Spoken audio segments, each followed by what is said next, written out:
Okay, Mrs. Martin, what is the strongest memory of your childhood? My strongest memory of my childhood is when I was a little girl. My mother and father were divorced, and at the age of 3 to the age of 10, I was put into foster homes and into a girls' home, and I spent 3-4 years in the Salvation Army girls' home in Cottesloe, and I was there until age of 10. Then my mother got custody of me again, and we went to live in South Australia in a place called Port Augusta. From there I finished. I only went to first year high school. Was forced to leave school to look after my mother, who was a very sick lady at the time. And then I started work at 14 years of age, in a hospital as a wards maid who gave the patients cups of tea and things like that. And then as I became older, I shifted from South Australia back to WA, where I was born. I was born in WA, and when I was 16, I applied to do nursing training at Royal Perth Hospital, but they wouldn't accept me because I was too young. So I worked in Bones for 12 months, and then in that time, by the time I was 17, I became engaged and got married to my husband, and didn't begin my nursing career until as a mature age student after I had 4 children.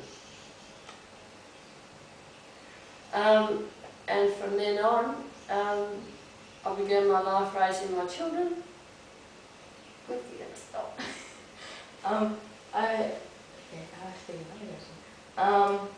When you were in the Salvation Army, what memories do you have of like people in there?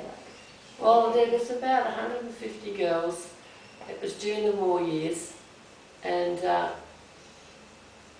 my memory of that was that we were sort of fairly well looked after. We looked after as well as they possibly could at the time, with what they had to deal with at the time. Things were all pretty short, but I can remember we didn't have shoes, but if we went out on a Sunday to choir training, which is what I did as well, all the shoes would be put into a pile on the floor, and we'd all scramble and get whatever we could to fit our feet. But all in all, it was a pretty, it wasn't a time that I look back with sadness or anger, because my grandmother used to come and take me out every now and then. She lived at West Midland, and I think back, and we was looked after as well as we most probably could be at the time. But I remember the day the war finished. It was 1946. I was then 10, and there was lots of noise outside. Everyone was banging on cans, and we didn't really understand what was going on. The younger ones didn't. And it wasn't long after that that my mother came and arrived, who the lady I thought was my mother came and took me over to Port Augusta. And from then on, my life as a teenager started, which was fairly rough but tough. But we got through it all. So how has your history affected you today? I'm pretty self-reliant. It's made me self-reliant, determined. I'm able to make an instant decision and stick to it.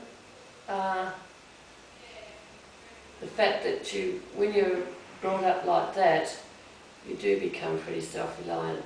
You don't rely on other people to make decisions for you. You have to do it yourself. But other than that, I was determined in my life not to be angry or to be regretful or blame people for what happened to me.